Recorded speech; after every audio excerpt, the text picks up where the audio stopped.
ಸ್ವಾಗತ ಮಾಡೋಣ. ನಮ್ಮ ಮನೆ ಬೆಳೆಗಳ ನಮ್ಮ ಬಾಳು ಬೆಳೆಗಳು ಬಂದಿರತಕ್ಕಂತಹ ನಮ್ಮ ಭಾಗ್ಯದ ಭಗವಂತನಿಗೆ ಅನಂತ ಅನಂತ ಶರಣಾರ್ಥಿಗಳನ್ನ ಹೇಳ್ತಾ ಈ ಒಂದು ವೇದಿಕೆಗೆ ಮಾಡ್ತಾರೆ. ಗೌರವದಿಂದ ಭಕ್ತಿಯಿಂದ ಬರಮಾಡಿಕೊಳ್ಳೋಣ. ಹಾಗೆ ನಿಮ್ಮನ್ನ ಏನ್ ಮಾಡ್ತದ ಅಂತಂದ್ರೆ ಸಾಕ್ಷಾತ್ ಶಿವನ ರೂಪವನ್ನಾಗಿ ನಿಮ್ಮನ್ನ ಮಾಡ್ತದ. ಅರ್ಥ ಮಾಡ್ಕೋಬೇಕು. ನಿಮ್ಮೊಳಗೆ ಚೈತನ್ಯ ಅದು. ಇವತ್ತು ಶಿವರಾತ್ರಿ, ಶಿವನ ದಿವಸ ಇವತ್ತು, ಹೌದಲ್ರಿ? ಆದ್ರೆ ಯಾವಾಗ ಇವತ್ತು ಆಶೀರ್ವಾದ ಮಾಡ್ತಾನೆ ಇರತಕ್ಕಂಥ ಮಾತನ್ನ ಶಿವರಾತ್ರಿ, ರವಿವಾರ ಶಿವರಾತ್ರಿ, ರವಿವಾರ ಗೊತ್ತ ನನಗೆ ನನ್ ಹೆಣ್ಣಕ್ಕೆ ಒಳಗೆ ಗಂಟು ಹೋದ ಶಿವರಾತ್ರಿ. ಶಿವರಾತ್ರಿ ನೀವೊಂದು ವಿಚಾರ ಮಾಡಿದ್ರೆ, ಎಕ್ಕಿ ಹೂವ ಯಾವ ದೇವ್ರಿಗೆ ಇರಿಸ್ತಾರೆ? ಹನುಮಪ್ಪಗೆ ಇರಿಸ್ತಾರೆ, ಶಿವನಿಗೂ ಇರಿಸ್ತಾರ. ನೀವು ನೆನಪಿಟ್ಕೊಳ್ಬೇಕು. ಎಕ್ಕಿ ಹೂ ಹನುಮಪ್ಪಗೆ ಇರಿಸ್ತಾರ, ಶಿವನಿಗೆ ಇರಿಸ್ತಾರ. ಎಕ್ಕಿ ಹೂ ಯಾರಿಗೂ ಬೇಡ ನೋಡಿರೋದು. ಯಾವ ದೇವ್ರಿಗೆ ಎಕ್ಕಿ ಹೂ ಬೆಳೀತೇನೆ ನೀವು? ಎಕ್ಕಿ ಹೂ ಯಾವ ದೇವರಿಗೂ ಬೇಡ ತಾಯಿ. ಲಕ್ಷ ಕೊಟ್ಟು ಕೇಳಬೇಕು ನೀವೆಲ್ಲ. ಆ ಎಕ್ಕಿ ಹೂ ಯಾರು ಬೇಕು ಅಂದ್ರೆ ನಮ್ಮಪ್ಪ ಶಿವನಿಗೆ ಬೇಕು. ಸ್ಮಶಾನ ಯಾರಿಗೂ ಬೇಡ.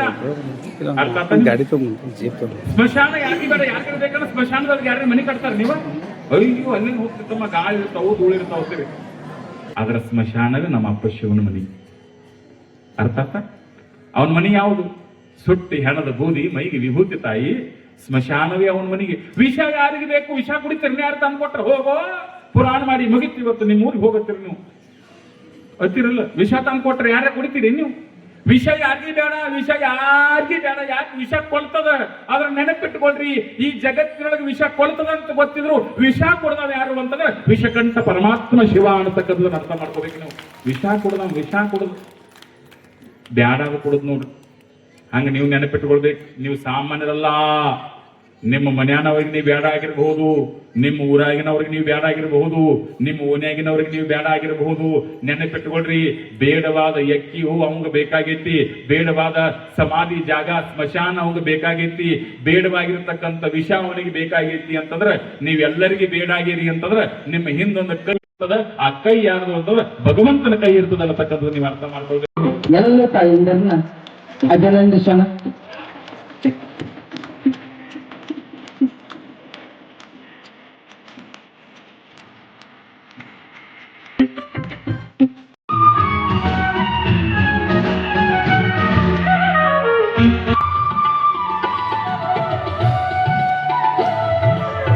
ನಿರಂತರ ಕೆಲಸ ಮಾಡ್ಯಾರ ಎಲ್ಲ. ನಮ್ಮ ಲಗಳಿ ಸರ್ ಆಗಿರ್ಬೋದು, ನಮ್ಮ ಸುಮಾರು 25 ಜನ ಹಿರಿಯರು ಆಗಮಿಸಿದರೆ ಅದರಲ್ಲಿ 2 ವೇದಿಕೆಗೆ ಬಂದಾಯ್ತು. ಕಾರ್ಯಕ್ರಮದ ಬಗ್ಗೆ ಪರಿಷ್ಠ ಜೀವಾನಿ ಅನಿಸ್ತಂಗ ಆತರ ಹಿರಿಯ ಪರಿಸರಿಗೆ ಇರ್ತೀವಿ 7 ದಿವಸ.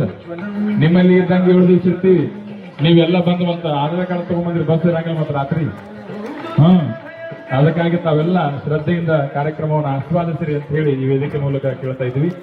ಜೋರಾಗಿ ಚಪ್ಪಾಳಿ ಬರಲಿ, ಜೋರಾಗಿ ಚಪ್ಪಾಳಿ.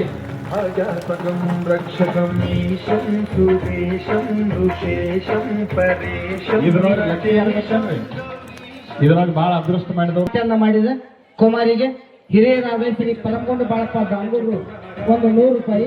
ಹಾಗೇನೆ ಶ್ರೀ ಪ್ರಕಾಶ್ ಹಿರಿಯ ಮಡಿಕೆ ಚೌಕ್ 100 ರೂಪಾಯಿ ಕೊಟ್ಟಿದ್ದಾರೆ.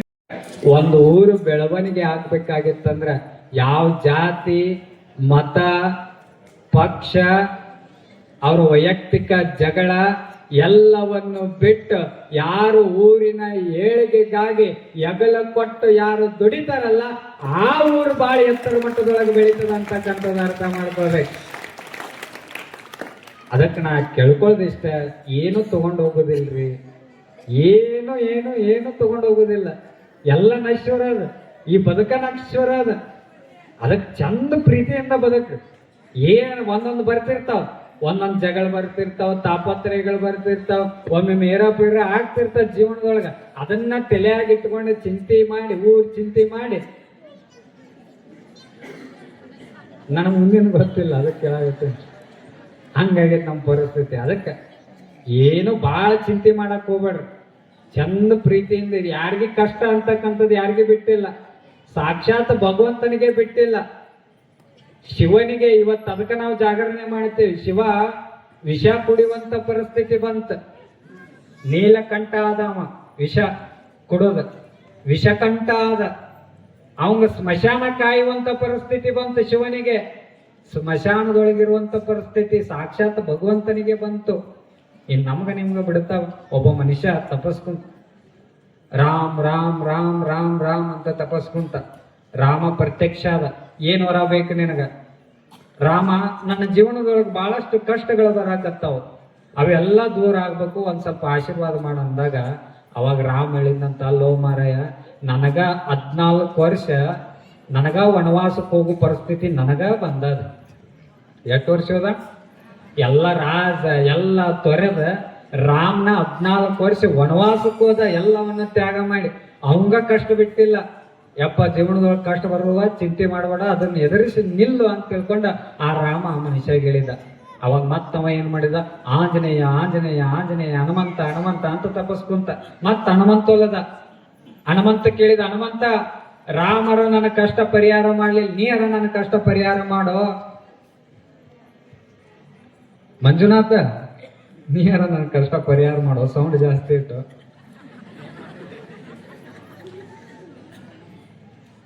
ಆಂಜನೇಯ ಕೇಳಿದ, ಆಂಜನೇಯ, ನೀರ ನನ್ನ ಕಷ್ಟ ದೂರ ಮಾಡೋ, ಜೀವನದೊಳಗೆ ಬಹಳಷ್ಟು ಕಷ್ಟಗಳು ಬರಾಕತ್ತಾವ ಅಂದಾಗ ಅವಾಗ ಹನುಮಂತ ಹೇಳಿದ, ಯಪ್ಪ, ನನ್ನ ಹತ್ರನ ಬರಕ್ ಹೋಗ್ಬೇಡ, ನಿಮ್ಮಂತ ಕಷ್ಟ ದೂರ ಮಾಡಕ್ ಹೋಗಿ ಇನ್ನೂ ನಂದ ಮದುವೆ ಆಗಿಲ್ಲ. ರಾಮ ಸೀತೆನಿಬ್ರು ಕೂಡ್ಸಕ್ ಹೋಗಿ ನಂದ ಮದುವೆ ಆಗಿಲ್ಲ. ಇನ್ನ ಗುಡ್ಡ ಲಕ್ಷ್ಮಣಗ ಔಷಧ ತರಕ್ ಹೋಗಿ ಇನ್ನೂ ಗುಡ್ಡ ಎತ್ಕೊಂಡು ಹಂಗ ಕೂತೀನಿ, ಕೈಯಾಗಿ ಇನ್ನೂ ಗುಡ್ಡನ ಇಳಿಸಿಲ್ಲ. ಅಂತ ಕಷ್ಟ ನನಗ ಬಂದದ. ಅದಕ್ಕೆ ಕಷ್ಟ ಅನ್ನುವಂತ ಗುಡ್ಡ ಯಾರಿಗೆ ಬಿಟ್ಟಿಲ್ಲ, ಅದನ್ನ ನೀಗಿಸುವಂತ ಧೈರ್ಯದಿಂದಲಿರ್ಬೇಕಂತ ಹನುಮಂತ ಹೇಳಿದ. ನೆಕ್ಸ್ಟ್ ಅವ ಯಾರ ಮತ್ ಕುಂತನಂತಂದ್ರ ಗಣಪತಿನ ಹೊಲಿಸ್ಬೇಕಂತ ಕುಂತ. ಮತ್ತ ವಿಘ್ನ ವಿನಾಶಕ ಅಂತ ತಿಳ್ಕೊಂಡು ಗಣಪತಿನ ಕರೀತಾರ. ನಮ್ಮ ವಿಘ್ನಗಳನ್ನ ಎಲ್ಲಾ ದೂರ ಮಾಡ್ತಾನ ಅಂತ ತಿಳ್ಕೊಂಡು ಗಣಪತಿ ಗಣಪತಿ ಗಣಪತಿ ಗಣೇಶ ಗಣೇಶ ಅಂತ ತಪಸ್ಕುಂತ. ಮತ್ತ ಗಣಪತಿ ಒಲದ, ಏ ಗಣಪತಿ, ನಿನಗ ವಿಘ್ನ ವಿನಾಶಕ ಅಂತ ಕರೀತಾರ, ನೀರ ನನ್ನ ಕಷ್ಟ ಪರಿಹಾರ ಮಾಡು ಅಂತ ತಿಳ್ಕೊಂಡು ಕೇಳಿದಾಗ ಅವಾಗ ಅಂದಂತ, ಯಪ್ಪ, ನಾ ಜೀವನದೊಳಗೆ ಅರ್ಥ ಮಾಡ್ಕೊಂಡಿನಿ, ಅದಕ್ಕೆ ನಾ ಚಂದದಿ, ನೀನು ಅರ್ಥ ಮಾಡ್ಕೊ. ಏನ್ ಅರ್ಥ ಮಾಡ್ಕೊ ಅಂತಂದ್ರ, ಇವತ್ತು 1ನೇ ದಿನ ನನ್ನ ತರುವಾಗ ಬಹಳ ಚಂದ ಮೆರವಣಿಗೆ ಮಾಡ್ಕೊಂಡು ತಗೊಂಡ್ಬರ್ತಾರ. 5 ದಿನ ಇಡ್ತಾರ, ಚಂದ ಪೂಜೆ ಮಾಡ್ತಾರ. ಚಂದ 5 ದಿನ ಪೂಜೆ ಮಾಡಿ ಎಲ್ಲಿ ತೆಗಿತಾರ ಅನ್ನೋದು ನನಗ ಗೊತ್ತಿಲ್ಲ. ಯಾವ ಬಾಯಾಗ ಹೋಗಿತಾರೆ, ಯಾವ ಒಳ್ಯಾಗ ಹೋಗಿತಾರ ನನಗ ಗೊತ್ತಿಲ್ಲ. ಇವತ್ತು ಬಾಳ ಎತ್ತಿ ಮೆರೆಸ್ದವ್ರೆ ಒಂದಲ್ಲ ಒಂದು ದಿನ ಎತ್ತಿ ತೆಗಿತಾರ ಅನ್ನೋ ಸತ್ಯ ನನಗ್ ಗೊತ್ತದ. ಅದಕ್ಕೆ ನಾನು ಆರಾಮದೀನಿ, ನೀನು ಚಿಂತೆ ಮಾಡಕ್ ಹೋಗ್ಬೇಡ ಅಂತ ತಿಳ್ಕೊಂಡ ಅವ ಹೇಳಿದ. ಅದಕ್ಕೆ ನಾವೆಲ್ಲ ಅರ್ಥ ಮಾಡ್ಕೊಳ್ಬೇಕು, ಯಾರಿಗೂ ಕಷ್ಟ ಅಂತಕ್ಕಂಥದ್ದು ಯಾರಿಗೂ ಬಿಟ್ಟಿಲ್ಲ.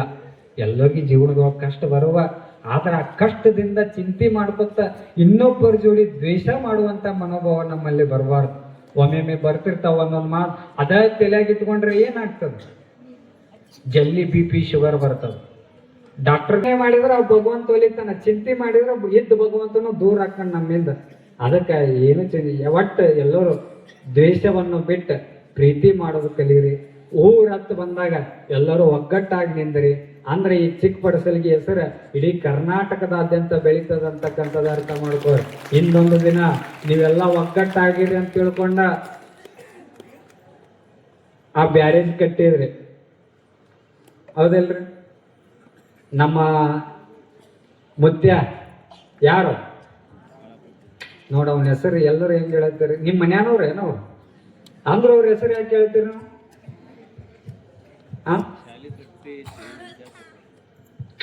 ನೋಡ, ಅವ್ರು ಒಂದ ಕೆಲಸ ಮಾಡಿಲ್ಲ. ಅವ್ರು ಶಾಲೆನೂ ಕಟ್ಟ್ಯಾರ, ಗದಗಿನ ಅಜ್ಜಾರನಿ ಊರಿಗೆ ಕರ್ಕೊಂಡ್ ಬಂದ ಎಲ್ಲರಿಗೂ ಶಾಲೆನೂ ಕಟ್ಟ್ಯಾರ. ರೈತರಿಗೆ ಒಳ್ಳೇದಲ್ಲ ಅಂತ ತಿಳ್ಕೊಂಡು ಎಲ್ಲರನ್ನ ಒಗ್ಗೂಡಿಸಿಕೊಂಡು ಬ್ಯಾರೇಜ್ನು ಕಟ್ಟ್ಯಾರ.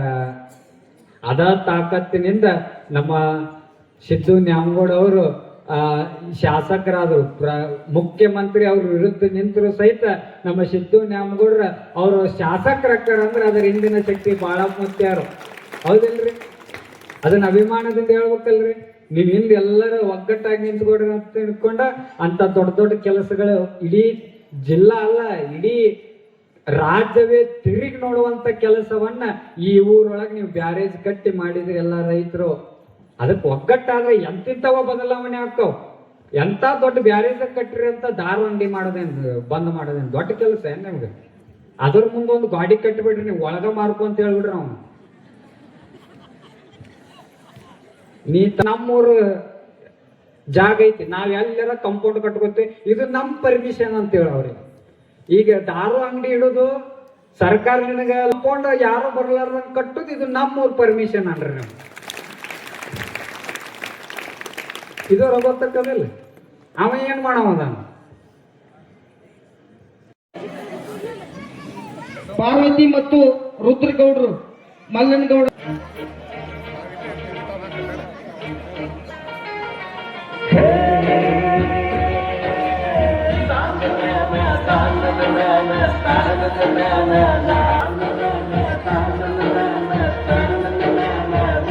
ಬಸವರಾಜ್